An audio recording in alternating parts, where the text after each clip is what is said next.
तत्वाशी एकनिष्ठ राहणाऱ्या राजकीय नेत्यांचं राजकारण आता संपत चाललंय. आपल्यासोबतचे इतर राजकीय नेते फार पुढे निघून गेले. कोणी कॅबिनेट मिनिस्टर झालंय, तर कोण राज्यमंत्री झालंय.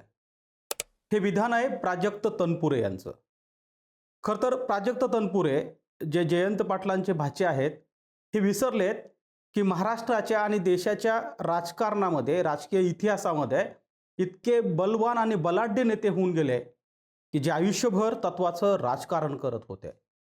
खरं तर ते ज्या राष्ट्रवादी काँग्रेस शरद पवार गटामध्ये अद्याप काम करतायत, त्याला सुद्धा काही अंशी एक विचाराची किनार आहे, जे मागच्या अनेक वर्षापासून शरद पवार जपताना पाहायला मिळतात. पण प्राजक्त तनपुरे यांना जर त्यांचा पक्ष सोडून सत्तारूढ भारतीय जनता पार्टीमध्येच प्रवेश करायचा असेल, तर त्यांनी थेट केला पाहिजे. पण आता तत्वनिष्ठ राजकारण्यांचं काही खरं नाही असं सांगून ते आपल्यासोबत सगळ्या लोकांना पीडित समजतायत. पण वस्तुस्थिती तशी आहे का? काय होतंय अहिल्यानगर जिल्ह्यामध्ये, ज्यावेळी भारतीय जनता पार्टीचे आमदार शिवाजीराव कर्डिले यांच्या निधनाने रिक्त झालेल्या जागेवरती पोटनिवडणूक होते. अगदी पुढच्या आठवड्यामध्ये या पोटनिवडणुकीचं मतदान होणार आहे आणि त्यापूर्वी बदललेली प्राजक्त तनपुरे यांची भूमिका काय सांगते आहे, या संदर्भात बोलण्यासाठी मी आज तुमच्या समोर आहे. नमस्कार, मी गोविंद शेळके आणि तुम्ही बघताय cut to cut. Prajakt Tanpure यांनी एबीपी माझाला जो इंटरव्ह्यू दिला, त्याच्यामध्ये अनेक खुलासे केले आणि आता ते भावनिक कार्ड खेळण्याच्या तयारीत आहेत. खरं तर एक गोष्ट समजून घेतली पाहिजे की बदललेल्या प्राजक्त तनपुरेंची जी काही इमेज आहे ती अहिल्यानगर राहुरीमधल्या लोकांनी काही आजच बघितली असं नाही आहे. तर मी यापूर्वीच्या व्हिडिओमध्ये सुद्धा एक उल्लेख केला होता की शिवाजीराव कर्डिले यांच्या निधनाने रिक्त झालेल्या राहुरी विधानसभा मतदारसंघामध्ये ज्यावेळेस प्राजक्त तनपुरे यांनी एक जन आशीर्वाद यात्रा काढली होती, त्याच यात्रेमध्ये प्राजक्त तनपुरे यांनी डोक्यावरती भगवी टोपी घातली होती, गळ्यामध्ये भगवा रुमाल घातला होता आणि हेच भगवेकरण जे प्राजक्त तनपुरे यांचं झालं होतं. त्यानंतर सगळ्या लोकांना अंदाज आला होता की आता प्राजक्त तनपुरे हे काही राष्ट्रवादी काँग्रेसमध्ये राहणार नाही. टेक्निकली आजही प्राजक्त तनपुरे हे खरं तर राष्ट्रवादी काँग्रेस शरद पवार गटामध्येच आहेत. कारण आपल्याला माहीत आहे की त्यांनी उमेदवारी अर्ज मागे घेतला आणि त्यानंतरचं चित्र स्पष्ट झालं. त्यानंतर रवींद्र चव्हाण जे भारतीय जनता पार्टीचे प्रदेशाध्यक्ष आहेत, त्यांनी मध्यस्थी केली. केरळच्या दौऱ्यावर असलेल्या देवेंद्र फडणवीस यांनी प्राजक्त तनपुरे यांच्याशी मोबाईलवरून संपर्क साधला आणि तिथंच सगळं काही सगळ्यांना कळालं. पण तो इंटरव्ह्यू बघितल्यानंतर एक गोष्ट मात्र सगळ्यांना पचत नाही आहे, ती अशी आहे की राजकारणामध्ये आपण तडजोडी केल्या पाहिजेत, राजकारणामध्ये वेळ प्रसंगी बदललं पाहिजे, असं प्रत्येक शब्दात प्राजक्त तनपुरे सांगत होते. बरं, हे सांगत असताना त्यांनी अगदी वरवरचं सांगितलं नाही, तर इतकं पण सांगितलं की ज्यावेळी अजितदादांनी राष्ट्रवादी काँग्रेसमध्ये बंड केलं, त्यावेळेस अजित पवार अगदी विधानसभा निवडणुकीपर्यंत त्यांच्या मागे होते. अगदी प्राजक्त तनपुरे यांनी जी काही निवडणूक लढवावी ती घड्याळ या चिन्हावर, म्हणजे त्यावेळेस घड्याळ चिन्ह हे अजित पवारांकडे होतं आणि त्याच चिन्हावर लढवावी इथपर्यंत ते ठाम होते. पण त्यांनी सांगितलं की मी तत्वाशी बैमानी केली नाही, विचारांशी बैमानी केली नाही आणि मी पक्षाशी एकनिष्ठ राहिलो. बरं, ते एवढ्यावरच थांबले नाहीत, तर पुढे ते असंही सांगतायत, जे प्राजक्त तनपुरे यांच्यासोबत राजकारण करत होते, जे नव्यानेच आमदार झाले होते 2019 नंतर, कारण प्राजक्त तनपुरे हे 2019लाच पहिल्यांदा आमदार झाले आणि आमदार झाल्यानंतर जवळपास 2.5 वर्ष ते राज्यमंत्री म्हणून सुद्धा काम बघत होते. पण या दरम्यान ते ज्यांच्यासोबत राहत होते ते कुठे आहेत, असा प्रश्न खरं तर प्राजक्त तनपुरे यांनी याच मुलाखतीमध्ये विचारला आणि ज्यात त्यांनी प्रामुख्याने नावं घेतल्यात. त्यातलं प्रमुख नाव त्यांनी घेतलं ते आदिती तटकरे, त्यानंतर उदगीरचे आमदार बनसोडे आणि त्यानंतर दत्ता मामा भरणे. या तिघांचं नाव घेत ते असं म्हणाले की हे यातील दोघेजणी जरी आता कॅबिनेट मिनिस्टर असतील तर हे तिघं सुद्धा कॅबिनेट मिनिस्टर होते. आणि त्यांचं म्हणणं असं सरळ होतं की ज्या काळामध्ये ही सगळी मंडळी अजित पवारांकडे गेली, त्याच काळात जर प्राजक्त तनपुरे सुद्धा अजित पवारांकडे गेले असते तर कदाचित ते मंत्री झाले असते, नाहीतर आणखी काही त्यांना मिळालं असतं. पण खरंच असं आहे का? राजकारणामध्ये विचार केला तर या गोष्टीवर खरं तर संशोधन करता येईल इतका मोठा विषय आहे की आजही महाराष्ट्राच्या आणि देशाच्या राजकारणामध्ये अनेक राजकीय पक्ष असे आहेत, किंबहुना अनेक राजकीय नेते असे आहेत की त्यांच्यासमोर अनेक आमिषे आले असतील, किंबहुना सत्ताधारी पक्षाने त्यांना अनेक वेळा दबाव टाकला असेल, पण ते स्वतःच्या जागेवरून हलले नाहीत. अनेक वेळा सत्तेला लाथ मारून ती माणसं त्यांच्या जाग्यावरती कायम समोर राहिल्याचं चित्र आपल्याला बघितलं होतं. आता मात्र बदललेलं राजकारण कसं आहे हे प्राजक्त तनपुरेंच्या माध्यमातून आपल्याला समजू शकतं. खरं तर प्राजक्त तनपुरे हे जे भाषा वापरतायत ती इतकी सरळ आहे, पण ती व्यावहारिक आहे का नाही हे बघायला लागेल. कारण अ, एक मात्र खरं आहे, की ज्या लोकांनी बंड केलं, ज्या लोकांनी तत्कालीन पदाचा विचार केला, ती माणसं खरंच राजकारणामध्ये यशस्वी झाल्यात. आणि एकनाथ शिंदेसारखा नेत्याच्या संदर्भात तर स्वतः प्राजक्त तनपुरे असं म्हणतात, की त्यांच्यावरती सुरुवातीला 50 खोके एकदम ओके असे आरोप झाले. त्याचा अर्थ काय तुम्हाला मला सगळ्याला माहीत आहे. पण तेच एकनाथ शिंदे राज्याचे 2.5 वर्ष मुख्यमंत्री राहिले आणि आता दुसऱ्या टर्ममध्ये ते उपमुख्यमंत्री म्हणून काम बघतायत. मग राजकारण करत असताना, आपलं राजकारण टिकवत असताना तत्वाचा विचार करायचा, व्यवहारवादी बनायचं, की आलेली संधी आपल्या पदरात पाडून घ्यायची आणि पुढे जायचं. याच्या खरं तर द्विधा मनस्थितीमध्ये सध्या प्राजक्त तनपुरे आहेत आणि ते स्वतः सुद्धा म्हणाले, की माझ्या मनामध्ये द्वंद्व चाललाय, की मला कळत नाही, की मी नेमका कोणता निर्णय घेऊ.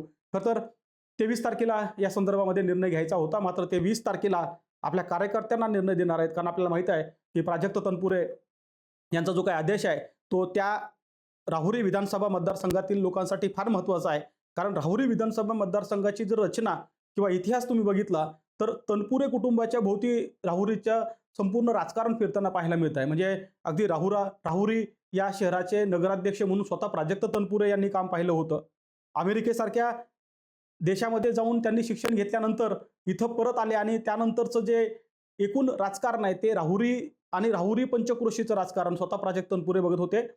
उषा तनपुरे ह्या ज्या प्राजक्त तनपुरे यांच्या आई आहेत आणि जयंत पाटील राष्ट्रवादी काँग्रेसचे तत्कालीन प्रदेशाध्यक्ष यांच्या त्या भगिनी आहेत. त्या या राहुरी शहराच्या नगराध्यक्षा होत्या आणि आता सुद्धा म्हणजे काही दिवसापूर्वी राहुरी नगरपालिकेची जी निवडणूक झाली, त्याही निवडणुकीमध्ये राहुरी नगरपालिका ही तनपुरे कुटुंबियांच्या ताब्यातच आहे.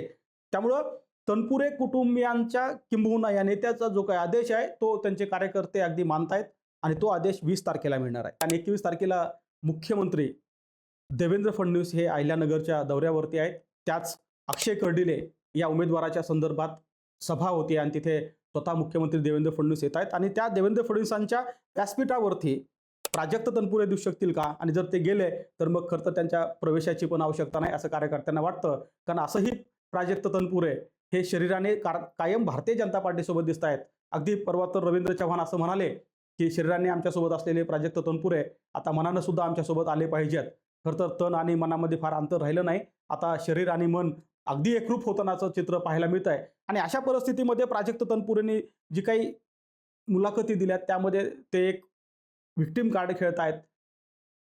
व्यवहारवादी पद्धतीनं त्यांचं भारतीय जनता पार्टीमध्ये जाणं किती योग्य आहे हे पटवून देत आहेत. आणि हे पटवून देत असताना एक मुद्दा मात्र रास्त त्यांच्या तोंडातून येतोय. ते म्हणतायत, की माझ्या कुटुंबामध्ये अगदी वडील 25 वर्ष आमदार होते, आजोबा 10 वर्ष आमदार होते. ते स्वतः 2.5 वर्ष मंत्री म्हणून त्यांनी काम बघितलं आहे. 2019ला ते मंत्री 2019ला ते आमदार निवडून आले आणि नंतर मंत्री पण झाले. पण हे होत असताना जे सोबतचे कार्यकर्ते आहेत, अशा कार्यकर्त्यांच्या कामाचं काय? जर मी त्या कार्यकर्त्यांना न्याय मिळवून देऊ शकलो नाही तर माझं राजकारण काय कामाचं? असं आता प्राजक्त तनपुरे म्हणतायत. त्यामुळं राहुरी विधानसभा मतदारसंघामध्ये जी पोटनिवडणूक सुरू आहे, या पोटनिवडणुकीच्या अनुषंगानंच प्राजक्त तनपुरे यांना भारतीय जनता पार्टीने गळाला लावलंय का? महाराष्ट्राच्या राजकीय इतिहासामध्ये आपल्या सगळ्याला माहिती आहे, की काका पुतण्यांच्या जोड्या अनेक आहेत. ठाकरेपासून मुंडेपर्यंत, मुंडेपासून क्षीरसागरापर्यंत, क्षीरसागरापासून पवारांपर्यंत आणि पवारापासून अगदी पंडितांपर्यंत प्रत्येक घरात चुलत्या पुतण्यांची एक अशी जोडी आपल्याला पाहायला मिळते आहे. आणि या चुलत्या पुतण्यांच्या एकूण राजकीय इतिहास पाहता अनेक वेळा चुलत्या पुतण्यामध्ये मतभेद झाल्याचं सुद्धा पाहिलं होतं. आता मात्र महाराष्ट्राच्या राजकीय इतिहासामध्ये मामा भांजेची जोडी काय करणार याकडे मात्र लक्ष लागलंय. अर्थात मामा आहेत जयंत पाटील आणि भाच्या आहेत प्राजक्त तनपुरे. आपल्या सगळ्याला माहित आहे, की प्राजक्त तनपुरे यांचे सख्खे मामा जयंत पाटील जे राष्ट्रवादी काँग्रेस शरद पवार गटामध्ये आहेत. आणि खरं तर जयंत पाटलाबद्दल एक गोष्ट प्रामुख्याने सांगितली पाहिजे, की मागच्या 2 वर्षामध्ये जवळपास महाराष्ट्राच्या इतिहासामध्ये असा कोणता नेता असेल, की ज्या नेत्याला प्रत्येक पत्रकार परिषदेमध्ये किंबहुना प्रत्येक आठवड्यामध्ये कोणत्या ना कोणत्या संदर्भाने तो नेता भारतीय जनता पार्टीमध्ये जाणार का तो नेता अजित पवार यांच्या राष्ट्रवादी काँग्रेसमध्ये जाणार अशा अफवा उठल्या नाहीत किंवा अशा बातम्या आल्या नाहीत असा दिवस नसेल आणि तो नेता म्हणजे जयंत पाटील आहे. जयंत पाटील हे भारतीय जनता पार्टीमध्ये जातील असं तर ऐकून इतक्यांदा झालंय की आता खरं घडलं तर त्यावर विश्वास बसणार नाही, इतकी वाईट परिस्थिती निर्माण झाली आहे. मग प्रश्न उपस्थित होतोय की मामा भाच्याला आधी तिकडे पाठवून जागा तयार करतायत का? प्राजक्त तनपुरे यांच्या एकूण राजकारणावरती जयंत पाटील या त्यांच्या मामाचा आशीर्वाद राहिलेला आहे. त्यांच्या विचाराचा पगडा राहिलेला आहे. शरद पवारांच्या विचाराचा पगडा तनपुरे कुटुंबावर राहिलेला आहे. अशा परिस्थितीमध्ये आहे. मग जयंत पाटील यांच्या विचारांचं काय?